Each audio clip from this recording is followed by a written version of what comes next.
Assalamualaikum warahmatullahi wabarakatuh. Perkenalkan, nama saya Selvi Selviana dengan nomor NIM 12440200052, jurusan Komunikasi Penyiaran Islam semester 1 kelas B. Di sini saya akan membuat video yang bertujuan untuk memenuhi tugas ulangan tengah semester saya. Dan di sini saya akan memaparkan atau menjelaskan dari pertanyaan yang sudah dikasih oleh dosen ilmu dakwah, yaitu dosen Umi Halwati SSI MAG. Pertanyaan yang pertama yaitu pengertian ilmu dakwah. Dakwah ini berasal dari kata da'a, yad'u, dan dakwatan, yang artinya mengajak, menyeru, dan memanggil. Pengertian ilmu dakwahnya yaitu ilmu yang membahas tentang proses penerimaan, pengelolaan, dan penyampaian ajaran Islam untuk merubah perilaku individu, kelompok, dan masyarakat sesuai dengan ajaran Islam. Ilmu dakwah juga mengkaji bagaimana pribadi muslim melakukan bagian dakwah agar berhasil dalam menyebarkan ajaran Islam ini. Terus ruang lingkup dakwah juga ada 3.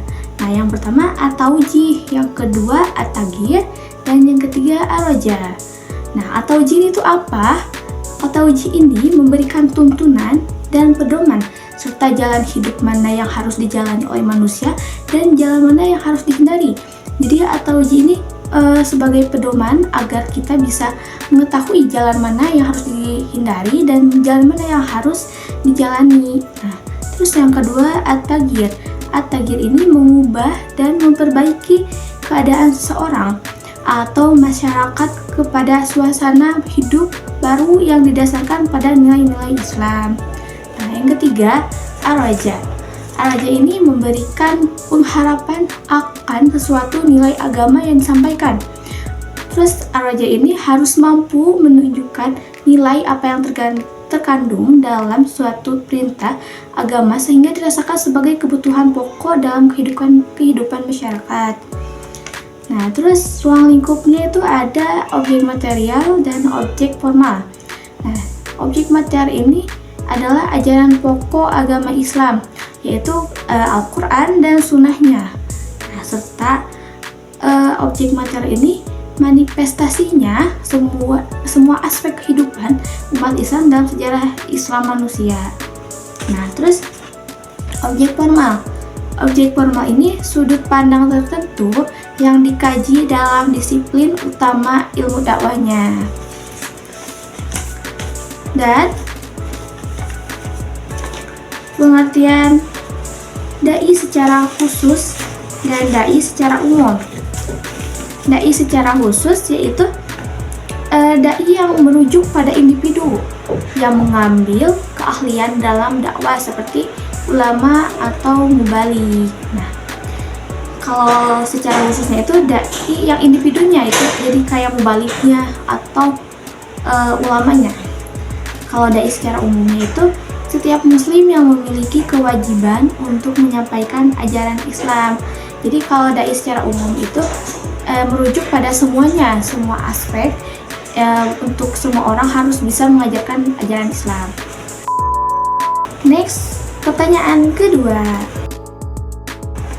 Pertanyaan yang kedua ini yaitu tentang metodologi keilmuan dakwah. Nah, dalam metodologi keilmuan dakwah ini ada 3 manhaj. Nah, manhaj itu adalah metode atau jalannya dakwah. Yang pertama manhaj istinbat. Manhaj istinbat ini proses penelaran dalam memahami apa itu dakwah dengan merujuk pada Al-Quran dan Sunnahnya. Nah, manhaj istinbat ini isinya tentang teori. Terus dakwah ini merujuk pada Al-Quran dan Sunnah yang tadi saya bilang, dan produknya sebagai teori. Nah, yang kedua adalah manhaj iktibas. Manhaj iktibas ini merupakan dakwah dengan meminjam dan menggunakan ilmu-ilmu yang lain. Jadi dakwah ini bisa meminjam dari ilmu lain untuk jadiin landasan dakwahnya. Nah, contoh ilmunya itu kayak ilmu sosiologi, komunikasi, ekonomi, dan ilmu yang lainnya masih banyak lagi. Terus yang ketiga, manhaj istiqro. Manhaj istiqro ini yaitu proses penalaran tentang apa itu dakwah Islam dalam tatanan empirik melalui kegiatan penelitian mengacu pada grand teori dari produk istinbat. Nah, proses penalaran ini melalui penelitian. Jadi manhaj istiqro ini proses dakwah yang bisa melalui penelitian, seperti menggarap skripsi melalui penelitian. Lanjut pertanyaan yang ketiga. Jawaban yang ketiga yaitu tentang ragam kegiatan dakwah. Ragam kegiatan dakwah ini merujuk pada berbagai metode dalam menyebarkan Islam. Tujuannya apa? Tujuannya untuk memberikan pemahaman lebih baik tentang Islam dan mengajak mengamalkan ajaran Islam kepada masyarakat. Nah, ragam kegiatan dakwah ini yang perlu kita ketahui ada 3. Yang pertama, dakwah bi'al-lisan. Dakwah bi'al-lisan itu dakwah melalui perkataan. Nah, seperti ustadz-ustadz yang ceramah itu bisa disebut sebagai dakwah bi'al-lisan karena melalui perkataan. Nah, terus dakwah bi'al-hal. Dakwah bi'al-hal ini atau bisa disebut dengan bi'asanil amal, yaitu dakwah melalui perbuatan. Dakwah ini kita berbuat kayak mengajarkan Islam atau mencontohkan perbuatan kita yang baik, itu bisa disebut dengan dakwah bi'al-hal karena dengan perbuatan. Yang ketiga, dakwah bi'al-kitabah atau bi'al-qalam secara tulisan. Dakwah bi'al-lisan ini mencakup tabligh, irsyad, dan humas. Tabligh ini kayak bentuk dakwah yang dilakukan dengan menyebarkan ajaran Islam melalui medianya. Terus irsyad ini menyampaikan ajaran Islam melalui kegiatan penyuluhan, bimbingan, atau psikoterapi Islam kepada individu atau kelompok kecil. Irsyadnya ini dalam kelompok kecil, kalau tabligh itu secara kelompok besarnya. Terus dakwah bi'al-hal yaitu tadbir. Tadbir ini adalah kegiatan dakwah transformasi dan institusional ajaran Islam melalui kebijakan-kebijakan publik atau pemerintah, lembaga pendidikan, perusahaan, serta pengelolaan lembaga-lembaga dakwah. Jadi tadbir ini pemberdayaan umat melalui lembaganya. Terus ada tatwir atau tamkin.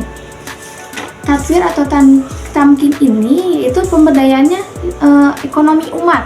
Kan yang tadi pemberdayaan umat melalui lembaga, kalau sekarang itu melalui ekonominya. Terus ragam kegiatan dakwah juga meliputi menyampaikan, membimbing, manajemen, dan yang terakhir mengembangkan umat dari segi keagamaan, pendidikan, dan sosialnya. Lanjut pertanyaan yang keempat. Oke, pertanyaan yang keempat yaitu tentang ragam konteks dakwahnya. Nah, ragam konteks dakwah ini terbagi menjadi 7. Yang pertama ada nafsiyah, fardiyah, fi'ah qalilah, fi'ah kasiroh, fi'idiyah, ummah, dan yang terakhir syu'ubiyah, kubaliyah.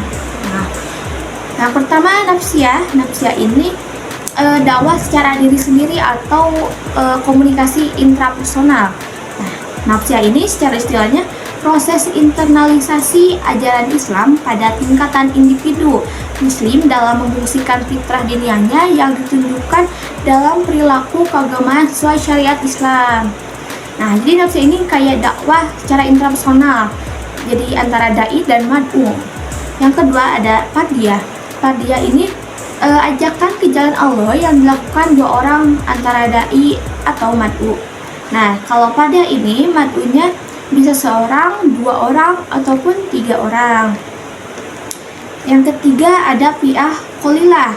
Fi'ah qalilah ini yang jumlah mad'unya itu sampai 20 orang maksimalnya. Fi'ah ini biasa disebut dengan dakwah kelompok atau berbentuk halaqah. Halaqah itu kayak kelompok kecilnya. Terus yang keempat ada fi'ah kasiroh. Nah, kalau fi'ah kasiroh ini jumlah mad'unya bisa lebih dari 20 orang. Fi'ah kasiroh juga dakwah itu secara kelompok besar. Yang kelima ada hizbiyah. Hizbiyah ini yang dai-nya itu berasal dari suatu lembaga atau organisasi yang menjangkau mad'u dari luar komunitas. Nah, seterusnya ada ummah. Ummah ini dakwah kepada mad'u yang bersifat massa. Dakwah ummah juga dikategorikan sebagai tabliknya. Nah, terus yang terakhir ada syu'ubiyah qabaliyah. Syu'ubiyah qabaliyah ini dakwah antar suku bangsa. Dai-nya itu seorang kelompok, dan mad'unya itu bisa 2 orang, 3 orang, 4 orang, 5 orang, bahkan bisa 6 orang jika dai dan mad'u berbeda budaya. Terus menjawab pertanyaan dari nomor 5. Jawaban yang kelima yaitu tentang mengapa manusia harus berdakwah. Nah, mengapa manusia harus berdakwah itu juga sudah terbukti pada zaman Nabi Muhammad SAW. Nabi Muhammad mendapatkan wahyu dari Allah Subhanahu Wa Taala, yaitu untuk apa? Untuk menyebarkan ajaran Islam, yaitu berdakwah. Nah, kita juga sebagai manusia harus bisa berdakwah atau wajiblah untuk mengajarkan ajaran Islam kepada orang-orang yang mungkin masih awam atau kurang paham terhadap ajaran tersebut. Nah, kita juga dalam ayat Al-Quran banyak sekali perintah-perintah agar kita bisa mengajak orang lain itu dalam kebaikan dan juga bisa mengajarkan ajaran Islam. Kayak berdakwah ini wajib berarti bagi kita sebagai muslim. Menurut landasan dakwahnya itu ada 2. Yang pertama landasan teologis, yang kedua ada landasan sosiologis filosofis. Nah, landasan teologis ini yaitu landasan yang bersumber dari Al-Quran dan hadis. Kita kalau berdakwah harus ada unsur dalilnya dari Al-Quran maupun hadis. Untuk apa? Untuk menguatkan pemahaman si orang itu jika kurang percaya atau masih kurang paham. Nah, terus landasan teologis ini Al-Quran sebagai kitab dakwah, sumber inspirasi dan rujukan dakwah. Landasan yang kedua yaitu landasan sosiologi filosofis. Nah, kalau landasan ini yaitu dakwah kebutuhan manusianya, kebutuhan manusia terhadap hidayah Allah, terus menentukan keyakinan manusia kepada Allahnya. Jadi dakwah ini kayak menuntun akal dalam mencari dan menjalankan kebenaran. Dakwah ini sebagai jawaban atas berbagai kebutuhan manusia, baik yang dimensi material maupun spiritualnya. Baik, di sini saya akan membacakan ayat Al-Qur'annya berdasarkan landasan yang tadi. Yang pertama ada Quran surah An-Nahl ayat 125. A'udzubillahi minasyaitonirrajim. Bismillahirrahmanirrahim. Ud'u ila sabili rabbika bil hikmati wal mau'izatil hasanati wajadilhum billati hiya ahsan. Inna rabbaka huwa a'lamu biman dhalla an sabilihi wa huwa a'lamu bil muhtadin. Yang artinya, serulah manusia kepada jalan Tuhanmu dengan hikmah dan pengajaran yang baik, dan berdebatlah dengan mereka dengan cara yang baik. Sungguhnya Tuhanmu dialah yang lebih mengetahui siapa yang sesat dari jalannya, dan dialah yang lebih mengetahui siapa yang mendapat petunjuk. Nah, ayat kedua ada Al-Imran ayat 104. Wa takun minkum ummatun yad'una ilal khairi wa ya'muruna bil ma'rufi wa yanhauna 'anil munkar wa ulaika humul muflihun. Yang artinya, dan hendaklah di antara kamu ada segolongan orang yang menyuruh kepada kebajikan, menyuruh berbuat yang ma'ruf dan mencegah dari yang munkar, dan mereka itulah orang-orang yang beruntung. Ayat yang ketiga yaitu Quran surah Al-Imran ayat 110. Bismillahirrahmanirrahim. Kuntum khaira ummatin ukhrijat lin-nasi ta'muruna bil ma'rufi wa tanhauna 'anil munkari wa tu'minuna billah. Walau amanna ahlul kitabi lakana khairul lahum minhum mu'minuna wa aksaruhum fasikun. Yang artinya, kamu umat Islam adalah umat terbaik yang dilahirkan untuk manusia. karena kamu menyuruh berbuat yang ma'ruf dan mencegah dari yang mungkar, dan beriman kepada Allah sekiranya ahli kitab beriman. Tentulah itu lebih baik bagi mereka. Di antara mereka ada yang beriman, namun kebanyakan mereka adalah orang-orang fasik. Nah, terus yang keempat yaitu Quran Surah Fussilat ayat 33. Bismillahirrahmanirrahim. Wa man ahsanu qawlan mimman da'a ila Allahi wa amila sholihan wa qala innani minal muslimin. Yang artinya, dan siapakah yang lebih baik perkataannya daripada orang yang menyeru kepada Allah dan mengerjakan kebajikan dan berkata, sungguh aku termasuk orang-orang muslim yang berserah diri. Terus ada Quran Surah Al-Hijj ayat 94. Bismillahirrahmanirrahim.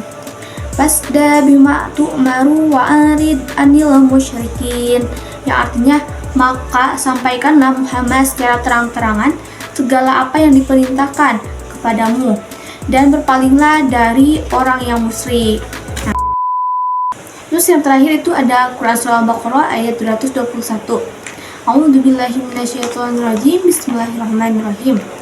Wala tanakihul musyrikati hatta yu'min wala matun mu'minatun khairan min musyrikatin walau a'jabatkum wala tunakihul musyrikina hatta yu'minu wala abdun mu'minun khairum min musyrikin walau ajabakum wa ulaika yad'una ilan nar wallahu yad'u ilal jannati wal maghfirati bi'idnih wa yubayyinu ayatihi linnasi la'allahum yatadakkarun.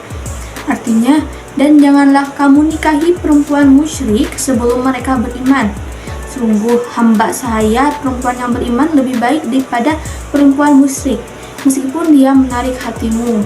Dan janganlah kamu nikahkan orang laki-laki musyrik dan perempuan yang beriman sebelum mereka beriman. Sungguh hamba sahaya laki-laki yang beriman lebih baik daripada laki-laki musyrik, meskipun dia menarik hatimu. Mereka mengajak ke neraka, sedangkan Allah mengajak ke surga dan ampunan dan izinnya. Allah menerangkan ayat-ayatnya kepada manusia agar mereka mengambil pelajaran. Sekian video ini. Terima kasih atas pertanyaan yang sudah dikasih oleh dosen. Sampai jumpa dan wassalamualaikum warahmatullahi wabarakatuh.